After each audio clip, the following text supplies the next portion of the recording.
ಆತ್ಮೀಯ ವೀಕ್ಷಕರೇ, Royce and creations YouTube ಚಾನಲ್ಗೆ ನಿಮಗೆ ಸ್ವಾಗತ. ಇಂದಿನ ಈ ವಿಡಿಯೋದಲ್ಲಿ 9ನೇ ತರಗತಿಯ ಗಣಿತ ಮರುಸಿಂಚನ ಬೆಂಬಲಿತ ಹಂತದಲ್ಲಿ ಬರುವಂತಹ ಪುನರ್ಮನನ ಹಾಳೆ 9 ನಿರ್ದೇಶಾಂಕ ರೇಖಾಗಣಿತದಲ್ಲಿ ಬರುವಂತಹ ಸಂಪೂರ್ಣ ಉತ್ತರ ಪ್ರಶ್ನೆಗಳ ಉತ್ತರಗಳನ್ನು ನಾವು ಈ ವಿಡಿಯೋದಲ್ಲಿ ತಿಳ್ಕೊಳ್ತಾ ಹೋಗೋಣ. ಯಾರೆಲ್ಲ ಮೊದಲ ಬಾರಿ ನಮ್ಮ ಚಾನಲ್ ನೋಡ್ತಾ ಇದ್ದೀರಾ ಸಬ್ಸ್ಕ್ರೈಬ್ ಮಾಡಿ ಹಾಗೂ ನಿಮ್ಮ ಫ್ರೆಂಡ್ಸಿಗೆ ಶೇರ್ ಮಾಡಿ.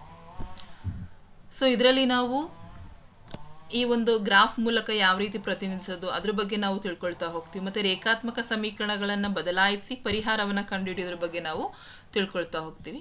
ಸೊ ಚಟುವಟಿಕೆ 1, ಬಿಟ್ಟ ಸ್ಥಳವನ್ನು ಆವರಣದಲ್ಲಿ ನೀಡಿರುವಂತಹ ಸೂಕ್ತ ಉತ್ತರಗಳೊಂದಿಗೆ ತುಂಬಿಸಿರಿ. ಸೊ ಇಲ್ಲಿ ನಮಗೆ ಆನ್ಸರ್ಸ್ ಕೊಟ್ಟಿದ್ದಾರೆ. ಸೊ ಅದರಲ್ಲಿ ನಾವು ಕರೆಕ್ಟ್ ಆಗಿರೋದು ಯಾವುದು ಅಂತೇಳಿ ಸೆಲೆಕ್ಟ್ ಮಾಡಿ ಬರೀಬೇಕು.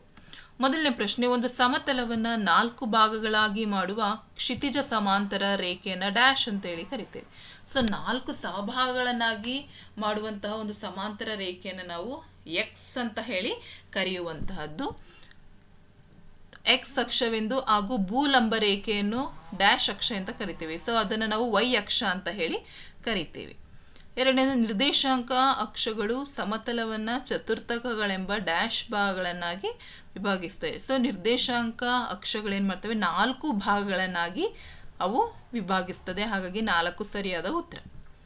ಮೂರನೇ ಪ್ರಶ್ನೆ, ಅಕ್ಷಗಳ ಛೇದನ ಬಿಂದುವು ಡ್ಯಾಶ್ ಎಂದು ಕರೆಯಲ್ಪಡುತ್ತದೆ. ಸೊ ಅವುಗಳನ್ನು ಮೂಲ ಬಿಂದು ಅಂತ ಹೇಳಿ ಕರೀತಾರೆ.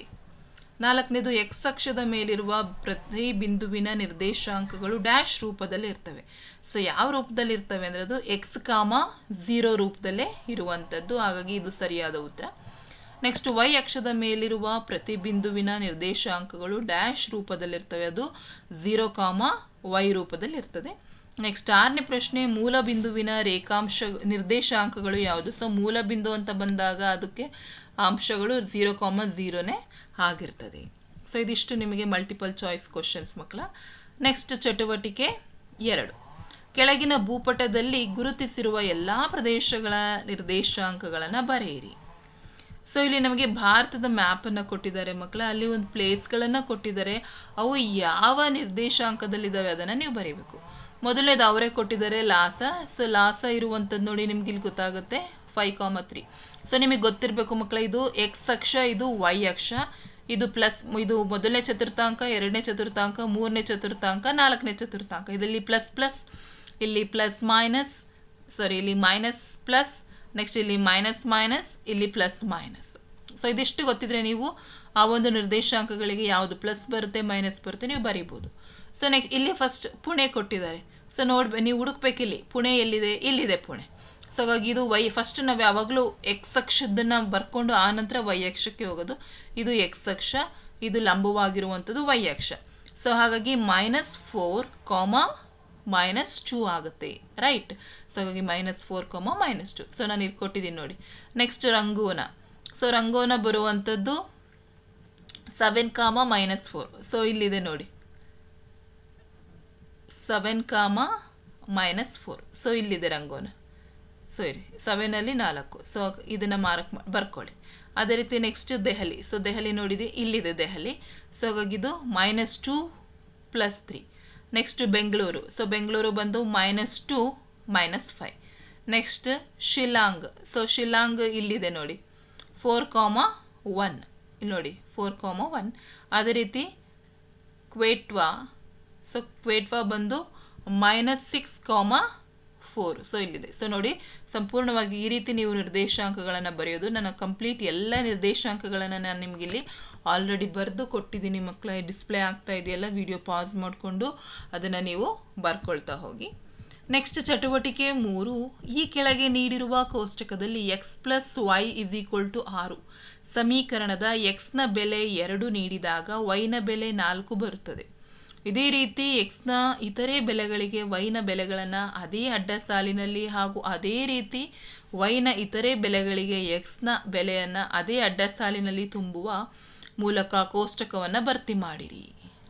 ಸೊ ಇಲ್ಲಿ ನೋಡಿ x + y = 6. ಈ ಒಂದು ಸಮೀಕರಣಕ್ಕೆ ಏನು ಮಾಡಿದ್ದಾರೆ, 2ಕ್ಕೆ ಬೆಲೆ ನೀಡಿದಾಗ 4 ಬಂದಿದೆ. ಅದೇ ರೀತಿ ಅವ್ರ ಬೆಲೆಗಳನ್ನ ಕೊಟ್ಟಿದ್ದಾರೆ, ನೀವು ಬೆಲೆನ ಕಂಡುಹಿಡಿಬೇಕು, y ಬೆಲೆ ಕಂಡುಹಿಡಿಬೇಕು. ಸೊ x ಬೆಲೆ 3 ತಗೊಂಡ್ರೆ y ಬೆಲೆ ಏನಾಗುತ್ತೆ, ಈ 3 ಈ ಕಡೆ ಹೋದರೆ 6 - 3 ಆಗುತ್ತೆ, y ಬೆಲೆನೂ 3 ಬರುತ್ತೆ. ಸೊ ಇಲ್ಲಿ y ಬೆಲೆ ಕೊಟ್ಬಿಟ್ಟಿದ್ದಾರೆ 6. ಸೊ y ಬೆಲೆ 6 ಬರಬೇಕು ಅಂದರೆ x ಬೆಲೆ ಏನಾಗಿರಬೇಕು 0ನೇ ಆಗಿರಬೇಕು. x = 6 - y ಆಗುತ್ತೆ. ಸೊ 6ರಿಂದ 0 ಹೋದರೆ 6 ಬರುತ್ತೆ. ನೆಕ್ಸ್ಟ್ x ಬೆಲೆ 5 ಕೊಟ್ಟಾಗ y = 6 - y 1 ಆಗುತ್ತೆ. x ಬೆಲೆ 7 ಕೊಟ್ಟಾಗ ಏನಾಗುತ್ತೆ y = -1 ಆಗುತ್ತೆ.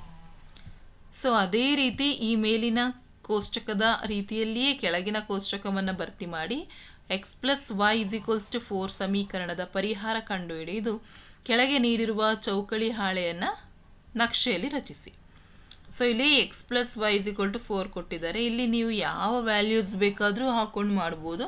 ಸೊ ಈಗ x ಗೆ 0 ಕೊಟ್ಟರೆ y ಬೆಲೆ 4 ಆಗುತ್ತೆ. x ಗೆ 1 ಕೊಟ್ಟರೆ y ಬೆಲೆ ಏನಾಗ್ತಾ ಹೋಗುತ್ತೆ 3 ಆಗುತ್ತೆ. x ಗೆ 2 ಕೊಟ್ಟರೆ ಏನಾಗುತ್ತೆ y = 4 - 2 2 ಬರುತ್ತೆ. x ಗೆ 3 ಕೊಟ್ಟರೆ y = 4 - 3 1 ಬರುತ್ತೆ. x ಗೆ 5 ಕೊಟ್ಟರೆ 4 ಬೆಲೆ y ಬೆಲೆ ಏನಾಗುತ್ತೆ -1 ಆಗುತ್ತೆ. ಸೊ ಈ ಬೆಲೆಗಳನ್ನ ನಾವೇನು ಮಾಡಬೇಕಿಲ್ಲಿ ನಕ್ಷೆ ಮೇಲೆ ರಚಿಸಬೇಕಾಗತ್ತೆ. ಸೊ ನಮಗೆ ಗೊತ್ತಿದೆ ಮಕ್ಕಳ, ಇದು y ಅಕ್ಷ ಲಂಬವಾಗಿ ಬರುವಂಥದ್ದು, ಅಡ್ಡವಾಗಿ ಬರುವಂಥದ್ದು x ಅಕ್ಷ, ರೈಟ್. ಸೊ ಇದು x dash y dash. So x first ಬರಿಬೇಕು ಪ್ರಮಾಣ. x ಅಕ್ಷ 1 ಸೆಂಟಿಮೀಟರ್ = 1 ಮೂಲಮಾನ, y ಅಕ್ಷ 1 ಸೆಂಟಿಮೀಟರ್ = 1 ಮೂಲಮಾನ. ಸೊ ಈಗ ನಾವು ಮೊದಲನೇದಾಗಿ ನೋಡೋಣ. x ಗೆ 0 ಕೊಟ್ಟಾಗ ಏನಾಗಿದೆ y ಬೆಲೆ 4. ಸೊ ಮಾರ್ಕ್ ಮಾಡೋಣ. ಸೊ x ಗೆ 0, x ಅಲ್ಲಿ 0 ಇದ್ದಾಗ y ಬೆಲೆ 4. ಸೊ ಇದು 0,4 ಆಯಿತು. ನೆಕ್ಸ್ಟ್ x ಗೆ 1 ಕೊಟ್ಟಾಗ y ಬೆಲೆ ಏನಾಗಿದೆ 3 ಆಗಿದೆ, ರೈಟ್. ಸೊ ಹಾಗಾಗಿ 1 ಅಲ್ಲಿ 3. ಸೊ ಇಲ್ಲಿದೆ ನೋಡಿ 1,3. ನೆಕ್ಸ್ಟ್ 2 ಅಲ್ಲಿ 2. ಸೊ 2,2. ನೆಕ್ಸ್ಟ್ 3 ವ್ಯಾಲ್ಯೂ ಕೊಟ್ಟರೆ 1 ಬಂದಿದೆ, ಆಗ 3,1. ಅದೇ ರೀತಿ 5,-1. ಸೊ ಈಗ ಇದಿಷ್ಟನ್ನು ಜಾಯಿನ್ ಮಾಡಿದ್ರೆ ನಮಗೊಂದು ಸ್ಟ್ರೈಟ್ ಲೈನ್ ಸಿಗುತ್ತೆ. ಅರ್ಥ ಆಗ್ತಾ ಇದೆಯಾ? ಸೊ ಈ ರೀತಿ ನೀವು ಈ ನಕ್ಷೆಯನ್ನು ನೀವು ಬಿಡಿಸ್ಬೇಕು. ಸೊ ಬಹಳಷ್ಟು ಇಂಪಾರ್ಟೆಂಟ್, ನಿಮ್ಮ ಎಕ್ಸಾಮ್ಸ್ಗಳಲ್ಲೂ ಬರ್ತದೆ. ಆದರೆ ಇವನ್ನ ನೀವು ಯಾವ ರೀತಿ ಮಾರ್ಕ್ ಮಾಡಬೇಕು ಅನ್ನೋದನ್ನು ನೀವು ಚೆನ್ನಾಗಿ ಅಭ್ಯಾಸ ಮಾಡ್ಕೊಳ್ಳಿ. ಸೊ ಇದಿಷ್ಟು ಅರ್ಥ ಆಗಿದೆ ಅಂತ ಅಂದ್ಕೊಂಡು ಈ ವಿಡಿಯೋನ ಇಲ್ಲಿಗೆ ಎಂಡ್ ಮಾಡ್ತಾ ಇದ್ದೀನಿ. ಹೆಚ್ಚಿನ ವಿಡಿಯೋಗಾಗಿ ರಾಯ್ಸನ್ ಕ್ರಿಯೇಷನ್ಸ್ ಯೂಟ್ಯೂಬ್ ಚಾನಲನ್ನು ಸಬ್ಸ್ಕ್ರೈಬ್ ಮಾಡಿ.